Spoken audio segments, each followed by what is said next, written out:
हर कहानी कुछ कहती है। दोस्तों आइए सुनते हैं आज की कहानी क्या कहती है। तो आइए शुरू करते हैं आज की कहानी। बहुत समय पहले की बात है। एक रियासत के राजा पद्मदेव एक बड़े ही कर्मठ, त्यागी, विनम्र और न्यायप्रिय राजा थे। उनके राज्य के लोग परिश्रमी होने के कारण सुखी, समृद्ध तथा प्रसन्न थे। समय आने पर राजा बूढ़ा हो गया और अपने राज्य का कार्यभार अपने दो युवा बेटे ब्रह्मदेव तथा शक्तिदेव को सौंप दिया। कुछ समय पश्चात ही वो स्वर्ग से धार गया। बड़ा बेटा ब्रह्मदेव बड़ा ही विलासी तथा आलसी था और वह परिश्रम करने में विश्वास नहीं करता था। वो खाने पीने में भी नौकरों पर निर्भर हो गया। उसका छोटा भाई शक्तिदेव उनके विपरीत था, क्योंकि वो सारा काम स्वयं करता था और किसी की सहायता न लेता था। बड़ा भाई उसे मजदूर, नौकर, सेवादार आदि नामों से पुकारता था तथा उसे अपनी अपार धन दौलत के बल पर विलासपूर्ण जीवन जीने की सलाह देता था।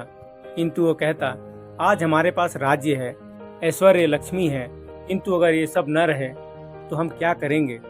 उसकी इन बातों पर बड़ा भाई तनिक भी ध्यान नहीं देता था।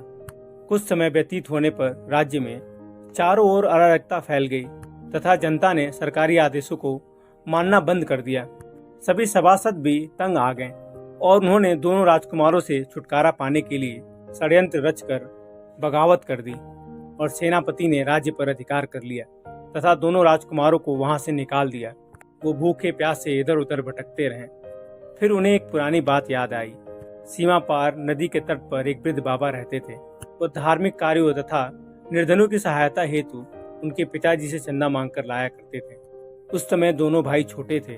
उनके पिताजी ने मरने से पहले उनसे कहा था कि कभी किसी तरह का सलाह या मशवरा चाहिए होगा तो उस बाबा से मिलना। वो बड़े दयालु हैं, वो तुम्हें निराश नहीं करेंगे। ये सब बातें याद करके वो बाबा को ढूंढते हुए नदी के तट पर उनके निवास स्थान पर पहुंच गए। उन्होंने बाबा को सारा वृत्तांत बताया और सहायता के लिए अनुरोध किया।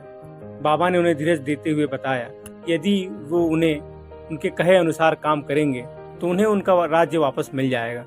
दोनों भाई प्रसन्न हुए और बाबा की हर बात मानने के लिए राजी हो गए। बाबा ने कहा, सर्वप्रथम तो तुम्हें आत्मविश्वास के साथ कठिन परिश्रम करना होगा, क्योंकि परिश्रम ही ऐसी पूंजी है जो असफलता को सफलता में बदल देती है। भाग्य भी परिश्रमी के पक्ष में रहता है। इसलिए तुम एक काम करो, तट के समीप जो ये खाली भूमि पड़ी है इसे साफ करके खेत तैयार करो और फसल उगाओ। मेरे पास सभी प्रकार के बीज हैं जो मैं तुम्हें बोने के लिए दूंगा। फिर बाबा ने समीप के गांव से उनके लिए कृषि उपकरण लाकर दे दिया। दोनों भाइयों ने वैसा ही किया तथा दिन रात परिश्रम करके भूमि को समतल बनाकर कृषि योग्य बना दिया। फिर वो बाबा के पास बीज मांगने के लिए गए और कहा, आपके पास कौन कौन से बीज हैं। बाबा ने उत्तर दिया, मेरे पास राज्य, रियासतों के बीज, सोने चांदी और महलों के बीज, जागीरों के बीज, अनाज के बीज आदि असंख्य विशेष बीज हैं। दोनों ने सोचा कि हम साधारण अनाज का बीज लेकर क्या करेंगे, क्यों न राज्य के बीज मांगे।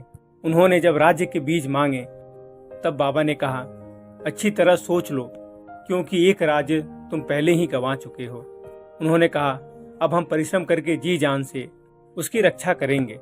बाबा ने उन्हें बीज देकर कहा कि वे दिन रात खेतों में ही रहें। उन्होंने वैसा ही किया। समय पर फसल पककर तैयार हो गई, किंतु उन्हें आश्चर्य और दुख भी हुआ। तब उन्होंने देखा कि फसल तो साधारण अनाज की थी। वे निराश होकर बाबा के पास गए और अपनी व्यथा सुनाई। बाबा ने प्यार से उन्हें समझाया, देखो, मेहनत से ही राज्य बनाया जाता है। पहले फसल काटो, अपने लिए अनाज रखकर शेष को मंडी में बेच दो। इस प्रकार धन एकत्रित होता जाएगा। फिर सभी साधन जुटाकर सेना संगठित करो और षड्यंत्रकारियों पर आक्रमण कर दो और अपना राज्य पुनः स्थापित करो। अपने पिता की भांति परिश्रम को आदर्श बनाकर राज करो। भगवान तुम्हारी सहायता करेंगे। उन्होंने ऐसा ही किया और कुछ ही समय बाद सेनापति से अपना राज्य पुनः वापस ले लिया। अब दोनों भाई परिश्रम का पर्याय बन चुके थे और इसी के बल पर जनता का मार्गदर्शन करते हुए एक शक्तिशाली तथा समृद्ध राज्य की स्थापना हुई। अतः जीवन में कठिन परिश्रम ही सभी प्रकार की सफलताओं का एकमात्र उपाय है। मन की शांति तथा आत्मिक बल प्रदान करने के लिए भी ये महत्वपूर्ण है। तो दोस्तों, मेहनत से कभी न कतराइए, हमेशा मेहनत करते रहिए। आज की कहानी खत्म होती है। और मैं आशा करता हूँ आपको कहानी पसंद आई होगी। अगर पसंद आई है तो लाइक कीजिएगा, दोस्तों के साथ शेयर कीजिएगा और भी कहानियों के लिए चैनल को सब्सक्राइब जरूर कीजिएगा।